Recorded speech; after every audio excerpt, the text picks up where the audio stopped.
Hello everyone, আসসালামু আলাইকুম। কেমন আছেন সবাই? আই হোপ সবাই ভালো এবং সুস্থ আছেন। আমিও আপনাদের দোয়া ও ভালোবাসায় ভীষণ ভালো আছি। চলে এসেছি আপনাদের মাঝে নতুন আরেকটি ব্লগ ভিডিও নিয়ে। আশা করি আজকের ভিডিওটি আপনাদের কাছে অনেক ভালো লাগবে। আজকের ভিডিওটা শুরু করেছি একদম সকাল থেকেই। সকালবেলা ঘুম থেকে ওঠার পরে দেখি যে একদম ঝলমলো রোদ। আর এত রোদ কি বলবো, সেই সাথে কিন্তু প্রচুর গরম। তো দুটো মিলে একদমই অস্বস্তিকর। তারপরেও বলবো আল্লাহ তাআলা যেভাবে রেখেছেন আলহামদুলিল্লাহ।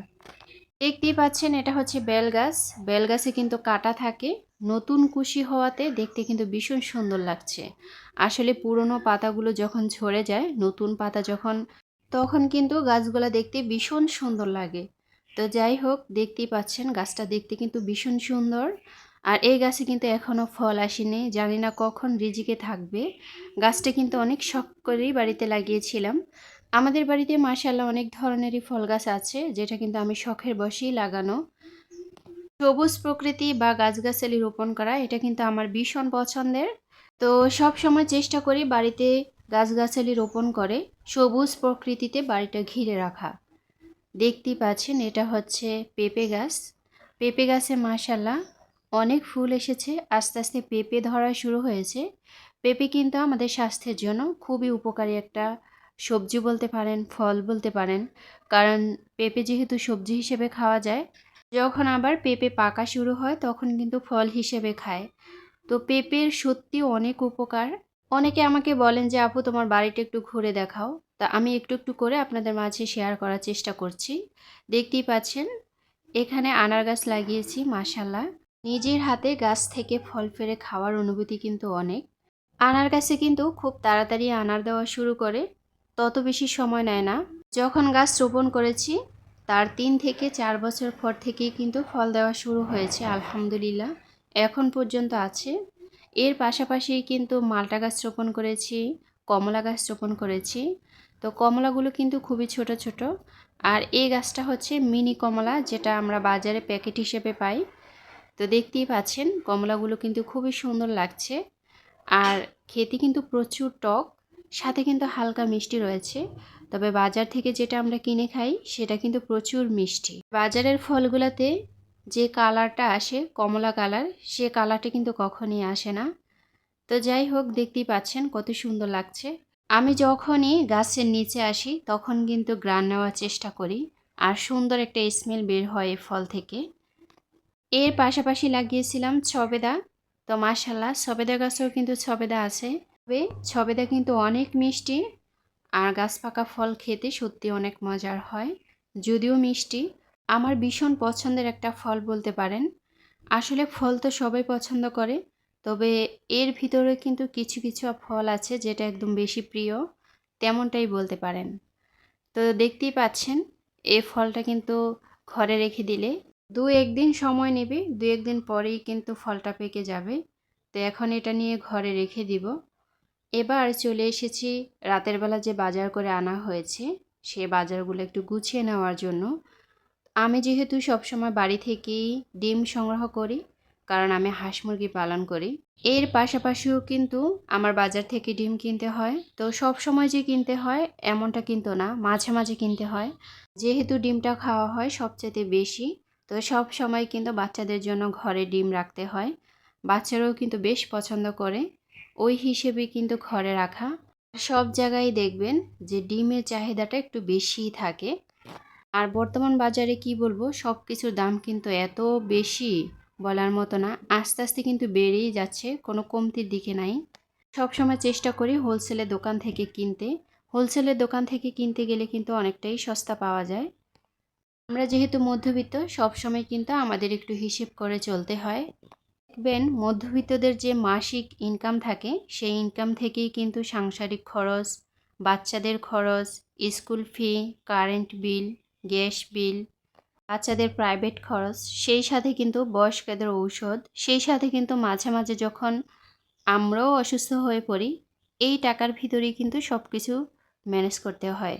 তো ম্যানেজ করতে গেলে সত্যি অনেক কষ্টের হয়। হোলসেলের দোকান থেকে কিনতে গেলে দেখা যায় একটু কমে পাওয়া যায়। আর আমি মনে করি মধ্যবিত্তদের উচিত একটু বুদ্ধি খাটিয়ে চলা। এর পাশাপাশি দেখতেই পাচ্ছেন এখানে কিন্তু অনেকগুলোই বিস্কুট নিয়ে এসেছি বাচ্চাদের জন্য। যেহেতু সকালবেলা চা তৈরি করা হয়, সেখানে কিন্তু প্রতিনিয়তই বিস্কুটটা খাওয়া হয়। যদিও এখন প্রচুর গরম, আর বাচ্চারা কিন্তু সবসময়ই টুকিটাকি খাবার খেতে পছন্দ করে। সবসময় এগুলা কিন্তু ঘরে রাখতে হয়। যদিও এই খাবারগুলা স্বাস্থ্যকর খাবার না, তারপরেও সবসময় চেষ্টা করি যে একটু কম কেনার জন্য। আমরা বাড়ি থেকেই যেটা তৈরি করে দিব সেটাই কিন্তু স্বাস্থ্যকর খাবার। তো অনেক সময় অলসতার কারণে কিন্তু করা হয় না। সংসারে কাজ করতে করতে একটা সময় যখন ক্লান্ত হয়ে যায় তখন কিন্তু আর ভালো লাগে না। তখনই বলি যে দোকান থেকে কিনে আনো। তো এভাবেই করে কিন্তু আনা হয়। আসলে আমরা মাঝে মাঝে এই যে একটা অলসতা, এই অলসতাটা করা একদমই উচিত হয় না বাচ্চাদের সাথে। এটা জানি না কারা কারা করেন, আমি কিন্তু মাঝে মাঝে এটা করে থাকি। এবার চলে এসেছি রান্নার প্রিপারেশনে। প্রতিনিয়তই কিন্তু একটা টেনশন থাকে যে কি রান্না করব।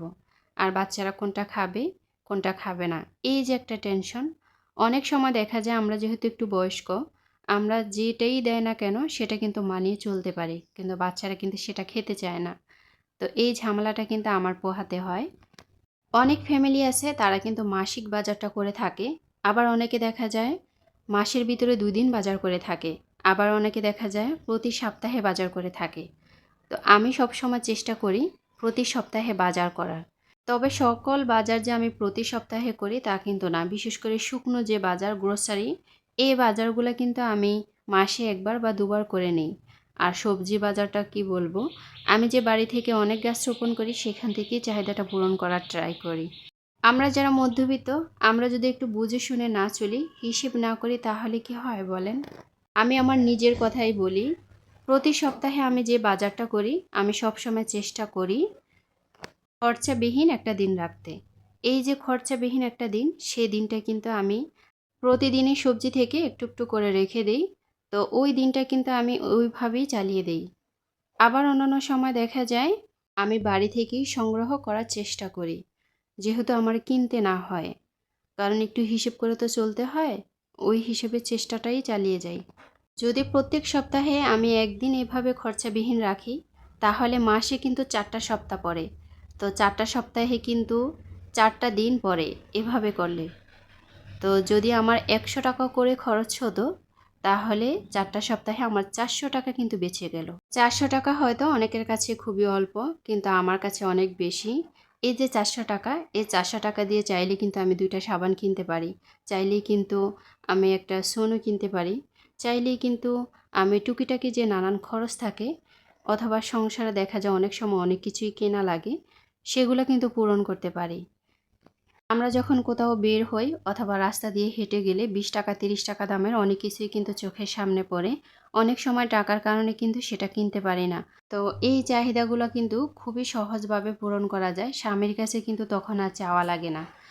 প্রত্যেকটা নারী যদি একটু বুদ্ধি খাটিয়ে চলে, তাহলে কিন্তু সংসার অনেক সুন্দরভাবে চালাতে পারে। মধ্যবিত্ত বলেন, নিম্ন মধ্যবিত্ত বলেন, অথবা টানাটানির সংসারে আপনি চাইলেই কিন্তু অনেক টাকাই সঞ্চয় করতে পারেন। প্রত্যেক মাসে যদি আপনি ৪০০ টাকা করে সঞ্চয় করেন, ১২ মাসে অনেক টাকা হয়ে যায়। এর আগের একটা ভিডিওতে আমি আপনাদেরকে দেখিয়েছিলাম। ওই সময় কিন্তু আমি আমের মোরব্বা তৈরি করেছিলাম। তবে আমের মোরব্বা একেকজনে কিন্তু একেকভাবে দেয়। আমি কিন্তু টক, ঝাল, মিষ্টি বলতে পারেন এভাবেই দিয়েছি। এটাকে মোরব্বাও বলতে পারেন, আবার এটাকে আচারও বলতে পারেন। তবে এটাকে কিন্তু আমি আছাড়ই বলি। আর এটা আমি কিন্তু ফ্রিজে রাখি না। আমি যেভাবে শুকিয়ে লাল করে নিয়েছি, এভাবে করে রেখে দিলে আপনি ২-৩ বছর এমনিতেই রাখতে পারবেন। কোনো সমস্যা হবে না, কোনো পাঙ্গাস পড়বে না, ভালো থাকবে।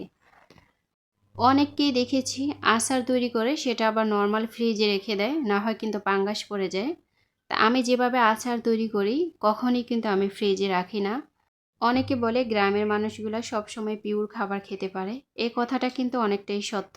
দেখতেই পাচ্ছেন কলাগুলো, এগুলা কিন্তু আমার গাছের কলা। এর আগের ভিডিওতে আমি শেয়ার করেছিলাম। ওই দিন কিন্তু কলার ছড়ি থেকে কলাগুলো আলাদা করে নিয়ে তারপরে রোদে দিয়েছিলাম। রোদে দেওয়ার সাথে সাথেই কিন্তু খুব তাড়াতাড়ি কলাগুলো পেকে যায়। এটা কিন্তু সুন্দর একটা টিপস। কারো যদি জানা না থাকে তাহলে আপনারা ট্রাই করতে পারেন। আমার লাইফে আমি অনেককেই দেখেছি কলা যখন না পাকে তখন তারা কিন্তু বস্তার ভিতরে আটকে রেখে দেয়। তখনও কিন্তু খুব তাড়াতাড়ি পেকে যায়। তবে সেটা চাইতে আমার কাছে মনে হয় এটা খুবই সহজ। কলাগুলা খেতে কিন্তু ভীষণ মিষ্টি, একেবারেই সুস্বাদু বলতে পারেন। বাজার থেকে যেটা কিনে খাই সেটা চাইতে কিন্তু এটার মজাই অন্যরকম। তো চলে এসেছি রান্নায়। এখানে নিয়েছি পাঙ্গাস মাছ। ইদানিং বাজারে গেলে সবচাইতে বেশি পাঙ্গাস এবং তেলাপিয়া এই মাছগুলা সবচাইতে বেশি পাওয়া যায়। ইলিশ মাছ কিন্তু বাজারে সচরাচর পাওয়া যায় না। এখনও কিন্তু অভিযান ছাড়া হয়নি, জানি না কখন পাবো, তবে সেটার অপেক্ষায় কিন্তু আছি। আর পাঙ্গাস খেতে খেতে ইদানিং কিন্তু একঘামি হয়ে যাচ্ছি, কিছু করার নেই। বাজারে যেটা ওঠে সেটাই তো খেতে হবে, তাই না? এর বাহিরে চাইলেই কিন্তু আমরা কিছু করতে পারি না। আর পাঙ্গাসটা বাচ্চারাও বেশ পছন্দ করে। পাঙ্গাস এবং পোলট্রি এই দুটো কিন্তু মানুষের অনেক উপকার করে। এই দুটো যদি দেশে না থাকতো তাহলে মানুষ কিন্তু অনেকটাই না খেয়ে থাকতে হতো। তো আজকের ভিডিওটি কেমন হয়েছে অবশ্যই আমাকে কমেন্টের মাধ্যমে জানিয়ে দিবেন। তো আজকের ভিডিওটি আমি এখান থেকেই শেষ করব। তো সবাই ভালো থাকবেন। আসসালামু আলাইকুম, আল্লাহ হাফেজ।